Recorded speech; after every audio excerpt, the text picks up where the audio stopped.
സത്യം അറിയാമെങ്കിൽ പോലും പറയാൻ കഴിയാത്ത ജനാധിപത്യ ദംശനമെന്ന് പറയാവുന്ന ഒരവസ്ഥയിലേക്ക് മാധ്യമങ്ങൾ മാറുന്നു എന്നാണ് ഞാൻ സൂചിപ്പിക്കുന്നത്. മറ്റൊരു ഉദാഹരണം ഞാൻ പറയാം. മുല്ലപ്പെരിയാർ ഡാമിൻ്റെ കാര്യം എടുക്കുക. മുല്ലപ്പെരിയാർ ഡാം ഇപ്പോൾ തന്നെ പൊട്ടും, കേരളത്തിലെ ജീവനും സ്വത്തുമെല്ലാം നശിക്കുമെന്ന് നമ്മളുടെ ഭരണാധികാരികൾ തന്നെ പറഞ്ഞുകൊണ്ടിരിക്കുന്ന സമയത്ത്, എല്ലാ ആളുകളും മുല്ലപ്പെരിയാർ ഡാം എപ്പോഴാണ് പൊട്ടുന്നതെന്നുള്ള വിഹുലതയിൽ കഴിയുന്ന സമയത്ത് ഈ മുല്ലപ്പെരിയാർ ഡാമിന് വേണ്ടത്ര ബലമുണ്ട്, ഇപ്പോഴൊന്നും സംഭവിക്കാൻ പോകുന്നില്ല എന്ന് വസ്തുനിഷ്ഠമായ ഒരു മാധ്യമം നിങ്ങളുടെ മുമ്പിൽ അവതരിപ്പിച്ചാൽ നിങ്ങളെല്ലാവരും കൂടി എന്തു പറയും? നിങ്ങൾ പറയും, ഈ മാധ്യമത്തിന് തമിഴ്നാടുമായിട്ട് വലിയ ബന്ധമുണ്ട്. ഇപ്പോൾ മനോരമയിലാണ് അത് വരുന്നതെങ്കിൽ അവരുടെ പ്രധാനപ്പെട്ട സ്ഥാപനങ്ങളായ MRF ഉൾപ്പെടെ എല്ലാം അവിടെ തമിഴ്നാട് സംസ്ഥാനത്താണുള്ളത്. അതുകൊണ്ട് ഇവർ കേരളത്തിലെ ആളുകളുടെ ജീവനും സ്വത്തിനും ഒന്നും വെറും വില കൽപ്പിക്കാതെ ഇതാ ഈ മുല്ലപ്പെരിയാർ കാര്യത്തിൽ പോലും അന്യ സംസ്ഥാനത്തിന് വേണ്ടി നിൽക്കുന്നു എന്നാണ് പറയുക. ഇപ്പോൾ സുപ്രീം കോടതി ഉൾപ്പെടെയും ഉള്ള ആളുകൾ പറയുന്ന മുല്ലപ്പെരിയാറിന് ഈ പറയുന്ന പ്രശ്നമൊന്നുമില്ല. KT തോമസ് കമ്മിറ്റിയിലുണ്ടായിരുന്ന അദ്ദേഹം പറയുന്നു മുല്ലപ്പെരിയാറിന് വലിയ പ്രശ്നമില്ല. പക്ഷേ ആ സമയത്ത് അത് പറഞ്ഞാൽ ഉണ്ടാവുന്ന അപകടം നിങ്ങളൊന്ന് ആലോചിച്ച് നോക്കിയാൽ മതി. ഇപ്പോൾ ഒരു സ്ഫോടനമുണ്ടാകുന്നു മഹാരാഷ്ട്രയിൽ. ഏത് സ്ഫോടനമുണ്ടായാലും ആദ്യം മുസ്ലിം സംഘടനകളെയാണ് സംശയിക്കുക. അപ്പോൾ അങ്ങനെയല്ല എന്ന് ആ സമയത്ത് ഏതെങ്കിലും ഒരു മാധ്യമം പറഞ്ഞാൽ അത് ന്യൂനപക്ഷ പ്രീണനത്തിന് വേണ്ടി മാത്രമാണെന്നാണ് വ്യാഖ്യാനിക്കപ്പെടുക. അതുകൊണ്ട് ഒരുപക്ഷെ സത്യം അങ്ങനെയല്ല എന്നറിയാവുന്ന മാധ്യമങ്ങൾ പോലും ആ സമയത്ത് അത് പറയാനായിട്ട് മടിക്കുന്നില്ലേ എന്നൊന്ന് ആലോചിച്ച് നോക്കുക. ഇപ്പോൾ ഏറ്റവും ഒടുവിൽ ഗുജറാത്തിൻ്റെ കാര്യം തന്നെ എടുക്കുക. നരേന്ദ്രമോദി എന്ന് പറയുന്ന ആൾ മുസ്ലിം സമുദായത്തിനെതിരെ നടത്തിയ ഹീനമായ കൃത്യങ്ങളെ ന്യായീകരിക്കുന്നവരായി ഇന്ത്യയിൽ വളരെ കുറച്ച് പേരെ ഉണ്ടാവുകയുള്ളൂ.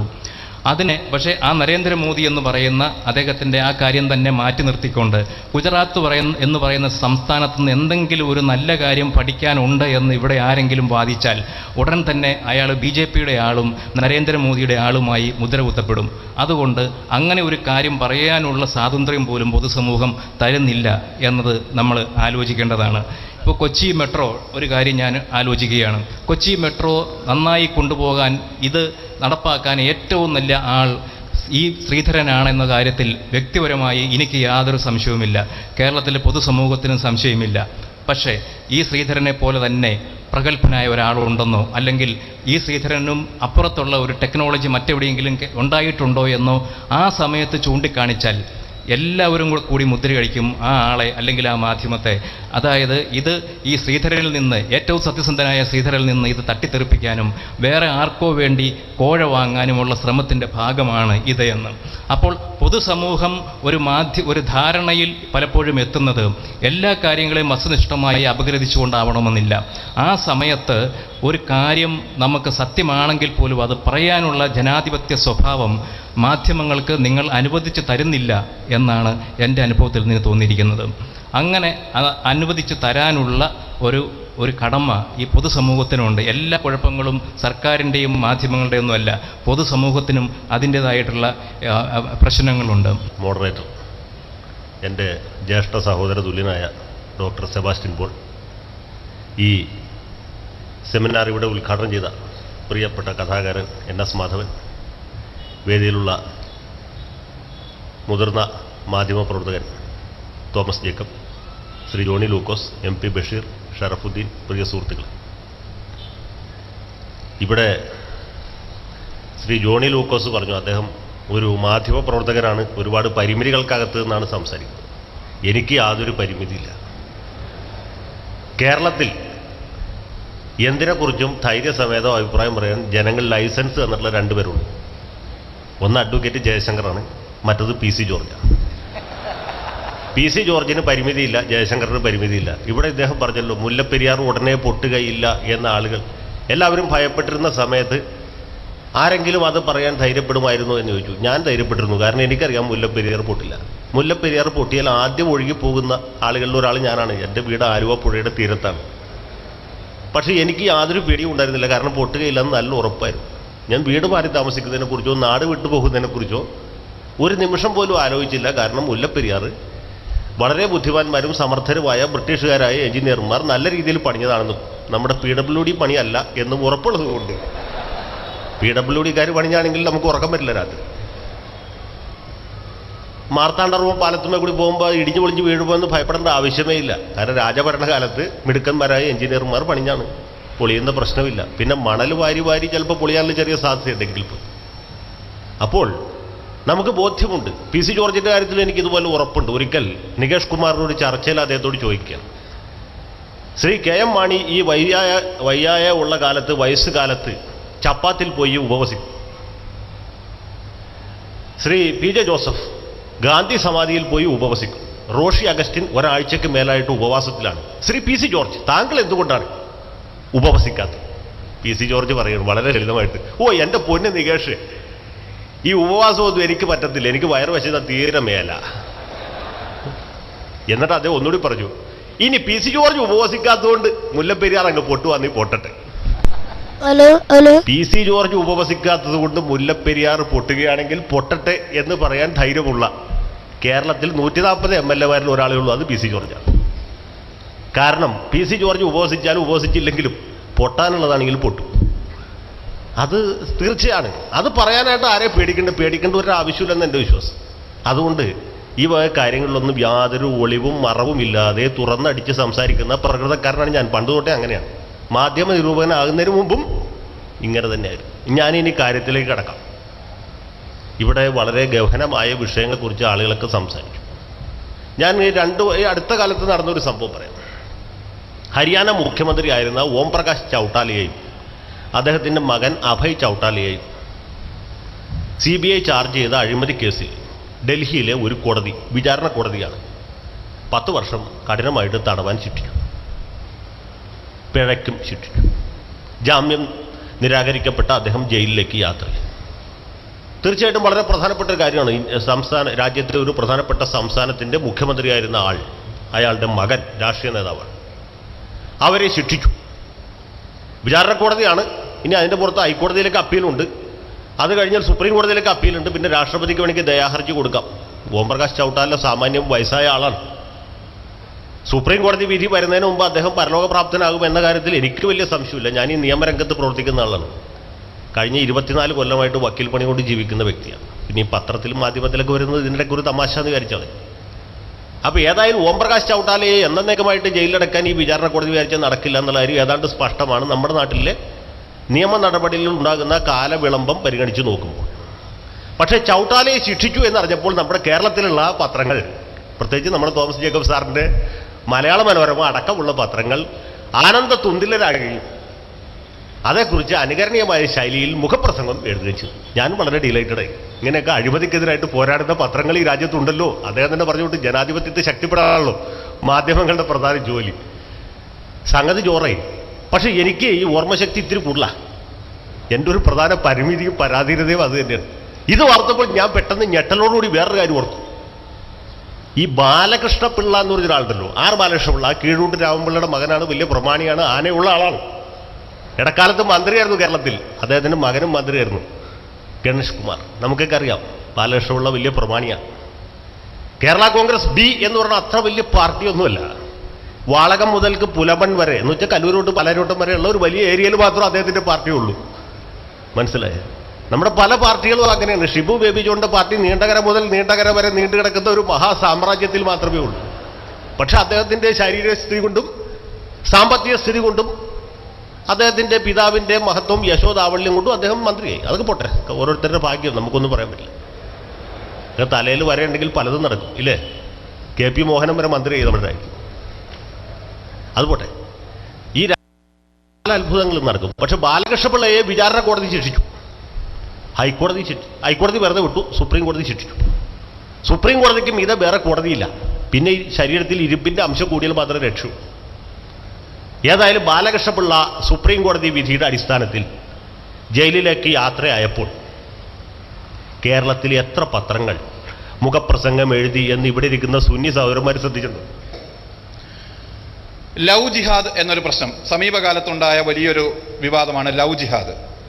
കേരളത്തിലെ മുസ്ലിം ചെറുപ്പക്കാർ വളരെ ബോധപൂർവം അന്യമതസ്ഥരായ പെൺകുട്ടികളെ പ്രേമിക്കുകയും അവരെ കല്യാണം കഴിക്കാമെന്ന് വാഗ്ദാനം നൽകി അല്ലെങ്കിൽ വിവാഹം ചെയ്ത് മതപരിവർത്തനം നടത്തുന്ന ഒരു ജിഹാദി ഗ്രൂപ്പ്, ഒരു ടെററിസ്റ്റ് ഗ്രൂപ്പ് കേരളത്തിൽ നിലനിൽക്കുന്നു. അതിൽ 4000-ഓളം അംഗങ്ങളുണ്ട്. അത് കഴിഞ്ഞ 2 വർഷത്തിനിടയിൽ 2000-ഓളം ഹിന്ദു അല്ലെങ്കിൽ അമുസ്ലിം പെൺകുട്ടികളെ ആ ഗ്രൂപ്പിൽപ്പെട്ട ചെറുപ്പക്കാർ ഇങ്ങനെ വിവാഹം ചെയ്യുകയും മതപരിവർത്തനം ചെയ്യുകയും ചെയ്തിട്ടുണ്ട് എന്ന് ഒരു വാർത്ത വരുന്നു. കേരളത്തിലെ മാധ്യമങ്ങൾ ഏറെ പഴിക്കപ്പെട്ട ഒരു വാർത്തയാണത്. നമ്മളുടെ സുഹൃത്തുക്കളായുള്ള റിപ്പോർട്ടർമാർ ഒരുപാട് പഴിക്കപ്പെട്ട ഒരു കാര്യമാണത്. പക്ഷേ എങ്ങനെ ആ വാർത്ത ഉണ്ടായി? കേരളത്തിലെ 2 മുതിർന്ന IPS ഉദ്യോഗസ്ഥന്മാർ അവരുടെ കുടുംബത്തിൽപ്പെട്ട 2 പെൺകുട്ടികൾ 2 മുസ്ലിം ചെറുപ്പക്കാരുമായി പ്രണയത്തിലായി. സാധാരണഗതിയിൽ ഇങ്ങനെ പ്രണയ കേസുകൾ കോടതിയിലേക്ക് വരുമ്പോൾ പ്രായപൂർത്തിയായ പെൺകുട്ടികളോട് നിങ്ങൾക്ക് ഇദ്ദേഹത്തിൻ്റെ കൂടെ പോകാൻ നിങ്ങൾ ഏതെങ്കിലും തരത്തിൽ സമ്മർദ്ദമുണ്ടോ അതോ സ്വമനസ്സ തീരുമാനിച്ചതാണോ എന്ന് ചോദിച്ചാൽ ഞാൻ എൻ്റെ ഇഷ്ടപ്രകാരം പോകാൻ തീരുമാനിച്ചു എന്ന് മറുപടി കിട്ടിയാൽ കോടതി അവരെ പോകാൻ അനുവദിക്കും. എന്നാൽ അത്തരമൊരു സാഹചര്യം ഒഴിവാക്കുന്നതിന് വേണ്ടി ഈ 2 IPS ഉദ്യോഗസ്ഥന്മാർ കോടതിയിൽ ഒരു റിപ്പോർട്ട് കൊടുക്കുന്നു. കേരളത്തിൽ ലവ് ജിഹാദ് എന്ന ഒരു സംഭവമുണ്ട്, അതിലെ അംഗങ്ങളാണ് ഈ കുട്ടികളെ പ്രണയിച്ച് വശീകരിച്ച് വിവാഹം ചെയ്തിരിക്കുന്നത് എന്ന്. എൻ്റെ ചോദ്യം, കോടിയേരി ബാലകൃഷ്ണൻ എന്ന CPIM-ന്റെ അന്നത്തെ കേന്ദ്ര കമ്മിറ്റി അംഗമാണ് അന്ന് ആഭ്യന്തരമന്ത്രി. അദ്ദേഹം ആഭ്യന്തരമന്ത്രിയായിരിക്കുന്ന ആഭ്യന്തര വകുപ്പിൽ നിന്ന് ഇത്തരത്തിലുള്ള ഒരു റിപ്പോർട്ട് കേരള ഹൈക്കോടതിയിലേക്ക് പോയത് എന്തുകൊണ്ട്? ഇത്തരത്തിൽ ഇങ്ങനെ പറഞ്ഞുകൊണ്ടുള്ള ഒരു റിപ്പോർട്ട് ജസ്റ്റിസ് ശങ്കരന്റെ ബെഞ്ചിലേക്ക് പോയത് എന്തുകൊണ്ട്? അപ്പോൾ രാഷ്ട്രീയ നേതൃത്വത്തിന്, ആഭ്യന്തര വകുപ്പിന്, പോലീസ് ഉദ്യോഗസ്ഥർക്ക് ഇതിലൊന്നും ഒരു പങ്കുമില്ല. ഇത് റിപ്പോർട്ട് ചെയ്യുന്ന മാധ്യമ പ്രവർത്തകർക്ക് മാത്രമാണ് അതിൽ പങ്ക് എന്ന മട്ടിലാണ് പൊതുസമൂഹം ധരിച്ചു വച്ചിരിക്കുന്നത്. അതാണ് ഞാൻ വിപ്പിംഗ് ബോയ് എന്ന് പറഞ്ഞത്. ഈ തരത്തിൽ അവരവരുടേതല്ലാത്ത കുറ്റങ്ങൾക്ക് പഴി കേട്ടുകൊണ്ടിരിക്കുക എന്നതാണ് കേരളത്തിലെയും ഇന്ത്യയിലെയും മാധ്യമങ്ങൾ ചെയ്തുകൊണ്ടിരിക്കുന്നത്. എന്നാൽ മാധ്യമപ്രവർത്തകർക്കെതിരെ ഇവിടെ ജോണി ലൂക്കോസ് പറഞ്ഞ വിധത്തിൽ തന്നെയുള്ള ഒരുപാട് ആരോപണങ്ങളുണ്ട്. ആ ആരോപണങ്ങളിൽ പലതും ശരിയുമാണ്. സമീപകാലത്തുണ്ടായ പെയ്ഡ് ന്യൂസ് എന്ന പ്രശ്നം, പെയ്ഡ് ന്യൂസ് മഹാരാഷ്ട്രയിലെ കഴിഞ്ഞ നിയമസഭാ തെരഞ്ഞെടുപ്പിൽ രാഷ്ട്രീയ പാർട്ടികൾ വാർത്ത എന്ന വ്യാജേന സ്വന്തം പ്രചാരണം പൈസ കൊടുത്ത് പത്രങ്ങളിൽ അച്ചടിച്ചു എന്നായിരുന്നു പെയ്ഡ് ന്യൂസ്. പക്ഷെ ആരാണ് അതിൻ്റെ ഗുണഭോക്താക്കൾ? മഹാരാഷ്ട്രയിലെ 2 പക്ഷത്തുമുള്ള രാഷ്ട്രീയ പാർട്ടികൾ, അവരുടെ നേതാക്കൾ. അവർക്ക് കുറ്റമില്ല. ജനാധിപത്യത്തിലെ 1-ാം തൂണായ ഈ രാഷ്ട്രീയ നേതൃത്വത്തിന് ഒരു കുറ്റവുമില്ല. അത് അച്ചടിച്ച മാധ്യമങ്ങൾക്കാണ് കുറ്റം. അത് കുറ്റം തന്നെയാണ്. പക്ഷെ ഞാൻ പറയുന്നത്, ആരാണിത് പുറത്തു കൊണ്ടുവന്നത്? മഹാരാഷ്ട്രയിൽ പെയ്ഡ് ന്യൂസ് എന്ന സമ്പ്രദായം നടപ്പാക്കപ്പെട്ടു, അങ്ങനെ ഒരു അഴിമതി നടന്നു എന്ന വിവരം പുറത്തു കൊണ്ടുവന്നത് ഒരു മാധ്യമ പ്രവർത്തകൻ തന്നെയാണ്, P. സായിനാഥ്. പിന്നീട് രാജീവ് സർദേശായി അധ്യക്ഷനായ എഡിറ്റേഴ്സ് ഗിൽഡാണ് അതിനെതിരെ കൂടുതൽ നിലപാടെടുക്കുകയും വിനോദ് മേത്ത എഡിറ്ററായ ഔട്ട്ലുക്ക് മാഗസിൻ അതിൻ്റെ വിശദാംശങ്ങൾ പുറത്തുവിടുകയുമാണ് ചെയ്തത്. അതുപോലെ നീര റാഡിയ ടേപ്പിൽ 2 മാധ്യമപ്രവർത്തകരുടെ ശബ്ദമുണ്ടായി, അല്ലെങ്കിൽ അവർക്ക് ഇൻവോൾവ്മെൻ്റ് ഉണ്ടായി എന്ന വിവാദം വളരെ വലിയ തോതിൽ വന്നു.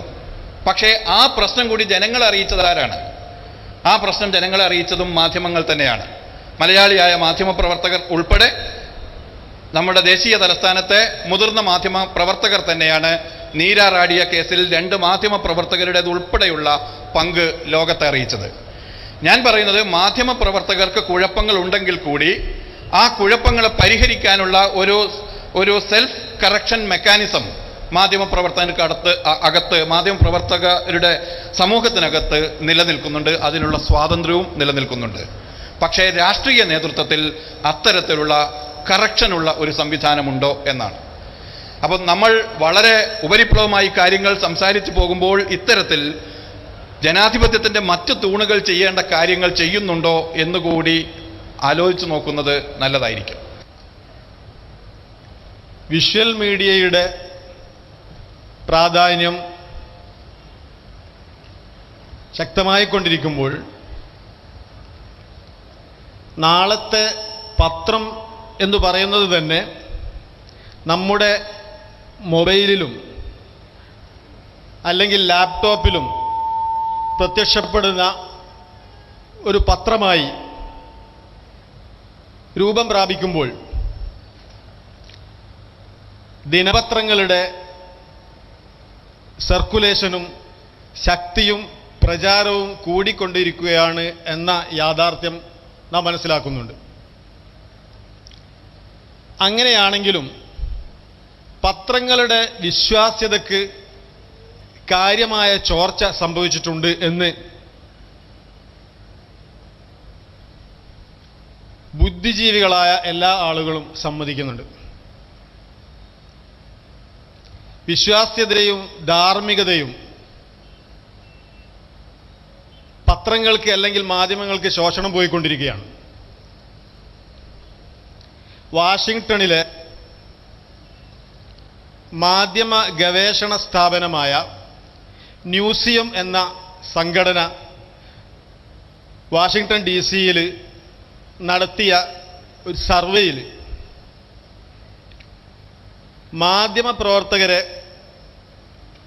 തൊഴിലിൽ വിശ്വസിക്കാൻ കൊള്ളില്ല എന്ന് 79% പേരും ഏകസ്വരത്തിൽ സമ്മതിക്കുകയുണ്ടായി. അതേപോലെ തന്നെ യൂറോപ്പിലെ മെഡിക്കൽ അസോസിയേഷൻ നടത്തിയ ഒരു ഗവേഷണത്തിലും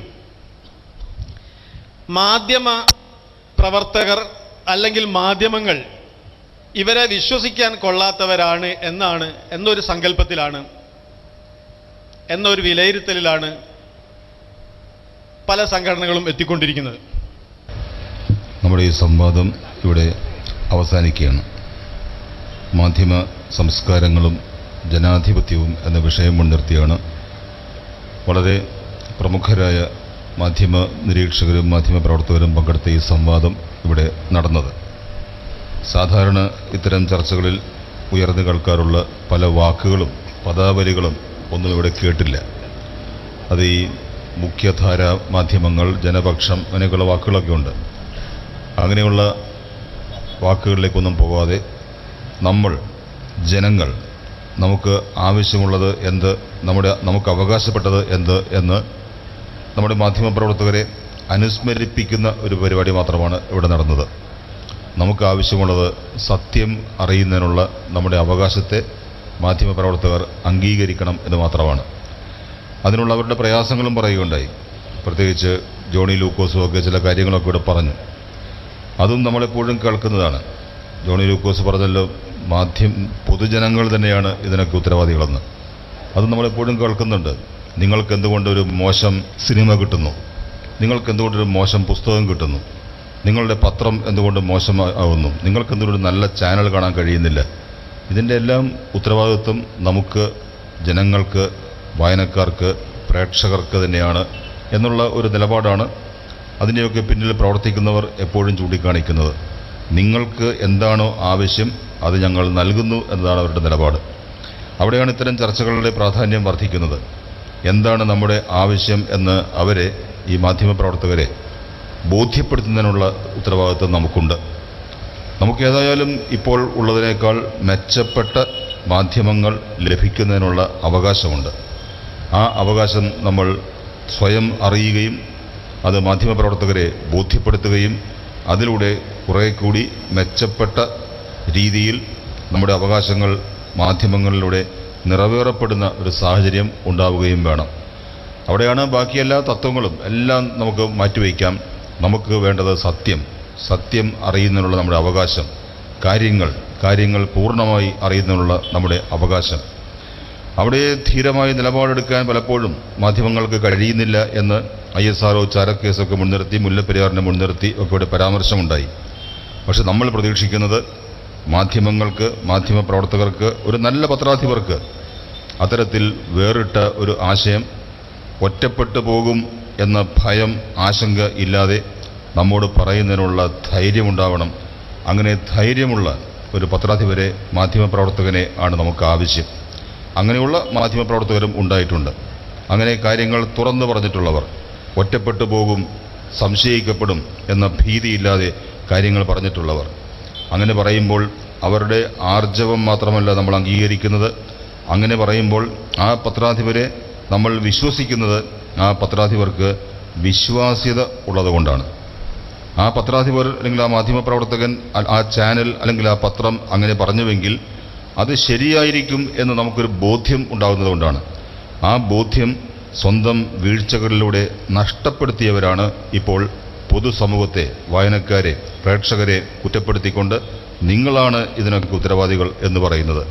അത്തരത്തിൽ വിശ്വാസ്യത നിലനിർത്തിക്കൊണ്ട് ഉത്തമമായ മാധ്യമപ്രവർത്തനം അല്ലെങ്കിൽ പത്രപ്രവർത്തനം എങ്ങനെ നടത്താൻ കഴിയും എന്ന ചോദ്യത്തിന് മറ്റൊരു ചർച്ചയിലേക്ക് ഇപ്പോൾ പോകുന്നില്ലെങ്കിലും നമ്മളെപ്പോഴും ഉദാഹരണമായി ചൂണ്ടിക്കാണിക്കുന്നത് ദ ഹിന്ദു എന്ന പത്രം തന്നെയാണ്. അതുകൊണ്ട് ആ പത്രത്തെ ആരും അവിശ്വസിക്കുന്നില്ല. സത്യം പറയുന്നത് കൊണ്ട് ആ പത്രത്തെ ആരും ഒറ്റപ്പെടുത്തുന്നില്ല. വേറിട്ട നിലപാട് സ്വീകരിക്കുന്നത് കൊണ്ട് ആ പത്രം നഷ്ടത്തിൽ പ്രവർത്തിക്കുന്ന പത്രമാണ് എന്ന് കരുതാനും കഴിയില്ല. അതുകൊണ്ട് ലാഭനഷ്ടങ്ങൾക്കപ്പുറം ഒരു വ്യക്തിയുടെ, ഒരു പ്രസ്ഥാനത്തിൻ്റെ, ഒരു പത്രാധിപരുടെ അവരുടെ ആ സത്യസന്ധത, നമ്മളുള്ള കമ്മിറ്റ്മെൻറ്റ്, പൊതുസമൂഹത്തോടുള്ള കമ്മിറ്റ്മെൻറ്റ്, അതിലൂടെ ജനാധിപത്യത്തെ സമ്പുഷ്ടമാക്കുന്ന പ്രവർത്തനം, അവരുടെ പ്രയത്നം, അതൊക്കെ അംഗീകരിക്കപ്പെടുന്നത്. ലോകമെങ്ങും എല്ലാ റൂപ്പർട്ട് മർഡോക്കുമാർ മാത്രമല്ല ലോകത്തുള്ളത്. റൂപ്പർട്ട് മർഡോക്കുമാർ ആധിപത്യം സ്ഥാപിച്ചിരിക്കുന്ന ഇന്നത്തെ മാധ്യമ ലോകത്ത് ഇംഗ്ലണ്ടിൽ ദ ഗാർഡിയൻ പോലെയും ഇന്ത്യയിൽ ദ ഹിന്ദു പോലെയും ലോകത്തെവിടെയും ആ രീതിയിൽ പ്രവർത്തിക്കുന്ന മാധ്യമപ്രവർത്തകരുണ്ട്. ചോംസ്കിയെ പോലെയൊക്കെയുള്ള മാധ്യമ നിരീക്ഷകരും പണ്ഡിതരും അമേരിക്കയിൽ തന്നെയുണ്ട്. അപ്പോൾ അങ്ങനെയുള്ള ഒറ്റപ്പെട്ട ശബ്ദങ്ങൾ ഇപ്പോഴുമുണ്ട്. ആ ശബ്ദങ്ങളെ ലോകം അംഗീകരിക്കുന്നത് അവർക്ക് വിശ്വാസ്യത ഉള്ളതുകൊണ്ടാണ്. അതുകൊണ്ട് പലപ്പോഴും മാധ്യമ ചർച്ചകളിൽ നമ്മൾ മുന്നോട്ട് വയ്ക്കുന്ന ആ ആശയം വീണ്ടും ഞാൻ ആവർത്തിക്കുകയാണ്. നിങ്ങൾ പ്രചാരത്തിലും വരുമാനത്തിലും ഒന്നാമത് എത്തിയാലും നിങ്ങളുടെ വിശ്വാസ്യത നഷ്ടപ്പെട്ടാൽ അതുകൊണ്ട് എന്ത് പ്രയോജനം? അത് ബൈബിളിലെ ചോദ്യമാണ്. നീ ലോകം മുഴുവൻ നേടിയാലും നിന്റെ ആത്മാവ് നഷ്ടപ്പെട്ടാൽ എന്ത് പ്രയോജനം എന്നാണ് ചോദ്യം. അതേ ചോദ്യം നമ്മൾ ആവർത്തിക്കുകയാണ്. നിങ്ങൾ പ്രചാരത്തിലും വരുമാനത്തിലും ഒന്നാമത് എത്തിയാലും നിങ്ങളുടെ വിശ്വാസ്യത നഷ്ടപ്പെട്ടാൽ അതുകൊണ്ട് എന്ത് പ്രയോജനം? അതുകൊണ്ട് ഇത്തരം ജനകീയ സംവാദങ്ങളിലൂടെ ജനങ്ങളുടെ മനസ്സ്, നമ്മുടെ നിലപാട് അറിയുന്നതിന്, ഉൾക്കൊള്ളുന്നതിന്, മനസ്സിലാക്കുന്നതിന് നമ്മുടെ പ്രിയപ്പെട്ട ആദരണീയരായ മാധ്യമപ്രവർത്തകർക്ക് കഴിയട്ടെ. അതിനുള്ള അവസരമായി ഈ സംവാദം മാറുമെങ്കിൽ നിങ്ങളുടെ ഈ പ്രയത്നത്തിന് ഫലമുണ്ടാകും എന്നുകൂടി ആശംസിച്ചുകൊണ്ട് ഈ സംവാദം ഇവിടെ അവസാനിച്ചതായി പ്രഖ്യാപിക്കുന്നു. മാധ്യമപ്രവർത്തകനായ കാസിം ഇരിക്കൂർ എഴുതി IPB പ്രസിദ്ധീകരിച്ച വാർത്തകളുടെ കാണാപ്പുറം എന്ന പുസ്തകം വേദിയിലെ വിശിഷ്ടാതിഥികൾ ചേർന്ന് പ്രകാശനം ചെയ്യും. അല്ലാഹു അക്ബർ.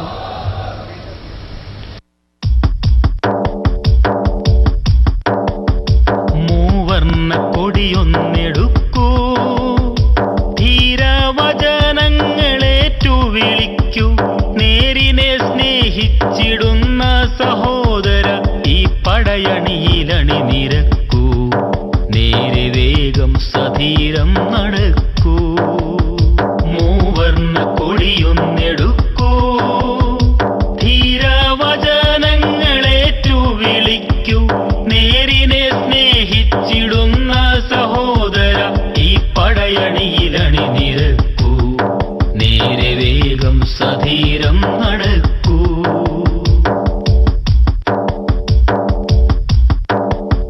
ബോംബുകൾ വയ്ക്കുവാനല്ല, അന്യന്റെ കൈകാലു വെട്ടുവാനല്ല.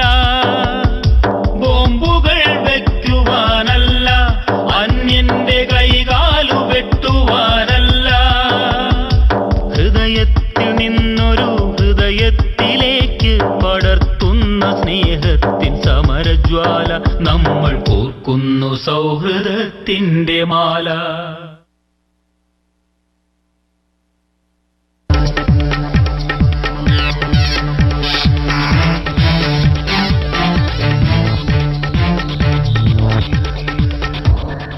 ഒരു ജനത